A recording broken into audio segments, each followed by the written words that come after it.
Halo teman-teman, pada video ini saya akan menjelaskan tentang putusan Mahkamah Konstitusi nomor 46 garing peraturan perundang-undangan strip 8 garing 2010 yang membahas tentang status anak di luar perkawinan dan akan kita analisis berdasarkan perspektif aliran hukum free res lehre atau hukum bebas.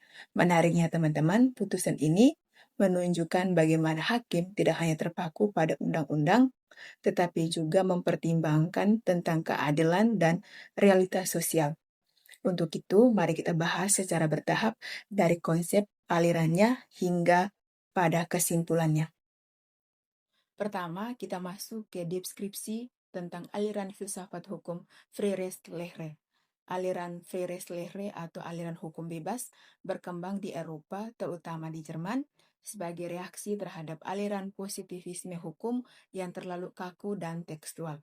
Menurut aliran ini, hukum tidak boleh dipahami hanya sebagai aturan tertulis dalam undang-undang, tetapi juga harus mencerminkan rasa keadilan, nilai sosial, dan perkembangan di masyarakat. Dalam aliran Freire-Lehre, hakim tidak hanya berperan sebagai corong undang-undang, melainkan sebagai pencari dan bahkan pencipta hukum apabila hukum tertulis tidak mampu memberikan keadilan. Dengan demikian, kebebasan hakim sangat ditekankan sepanjang digunakan untuk melindungi hak asasi manusia dan keadilan sosial. Salah satu tokoh penting dalam aliran ini adalah Eugen Ehrlich yang menekankan bahwa hukum yang hidup di masyarakat atau living law harus menjadi pertimbangan hakim dalam memutus perkara. Jadi, fokus utama dalam aliran Freire-Lehre adalah keadilan substantif, bukan sekedar kepastian hukum formal. Selanjutnya, kita masuk ke deskripsi tentang kasusnya. Putusan Mahkamah Konstitusi nomor 46 garing peraturan perundang-undangan strip 8 garing 2010 ini menguji pasal 43 ayat 1 Undang-Undang nomor 1 tahun 1974 tentang perkawinan. Sebelum putusan ini, pasal tersebut menyatakan bahwa anak yang lahir di luar perkawinan hanya memiliki hubungan perdata dengan ibunya dan keluarga ibunya. Ketentuan ini dinilai merugikan anak karena akan menjadi kehilangan hak keperdataan terhadap ayah biologisnya. Padahal, secara biologis dan sosial, hubungan tersebut nyata ada. Oleh karena itu, pemohon mengajukan uji materi ke Mahkamah Konstitusi dengan alasan adanya pelanggaran terhadap hak asasi anak. Yang berikut jika putusan Mahkamah Konstitusi nomor 46 garing 8 garing 2010 dianalisis melalui perspektif aliran Freire-Lehre, tampak jelas bahwa Mahkamah Konstitusi tidak menempatkan dirinya semata-mata sebagai corong undang-undang. Dalam aliran Freire-Lehre, memandang bahwa hukum tertulis tidak selalu menjawab seluruh persoalan konkret yang berkembang di masyarakat, sehingga hakim diberi kebebasan untuk menemukan dan bahkan membentuk hukum demi tercapainya keadilan substantif. Dalam putusan ini, Mahkamah Konstitusi tidak terjebak pada penafsiran tekstual pasal 43 ayat 1 Undang-Undang Perkawinan yang sebelumnya membatasi hubungan perdata anak luar kawin hanya dengan ibunya.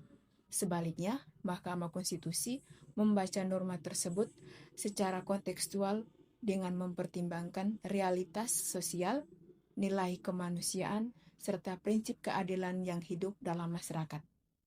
Khususnya, terkait perlindungan hak anak sebagai subjek hukum yang tidak boleh dirugikan oleh keadaan kelahirannya.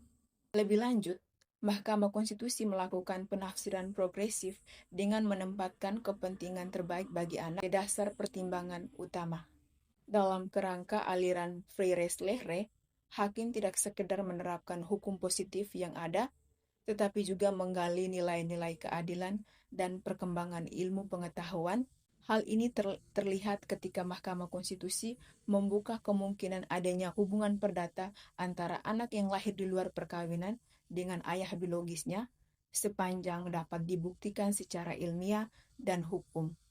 Misalnya melalui tes DNA Dan pendekat ini menunjukkan bahwa Mahkamah Konstitusi mengakui perkembangan teknologi dan ilmu pengetahuan sebagai alat bantu dalam menemukan kebenaran hukum, sekaligus memperluas makna norma hukum agar selaras dengan rasa keadilan dan kemanusiaan yang berkembang di masyarakat modern.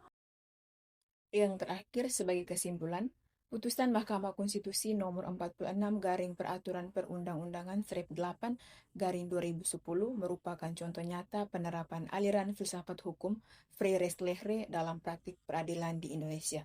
Mahkamah Konstitusi tidak hanya berpegang pada undang-undang, tetapi juga memperhatikan nilai keadilan, substantif, dan realitas sosial yang berkembang di masyarakat. Putusan ini memberikan perlindungan hukum yang lebih adil bagi anak di luar perkawinan dan menegaskan bahwa hukum harus bersifat dinamis serta berpihak pada kemanusiaan. Dengan demikian, dapat disimpulkan bahwa aliran Freire-Lehre relevan dalam menjawab kekosongan dan ketidakadilan hukum dalam sistem hukum modern.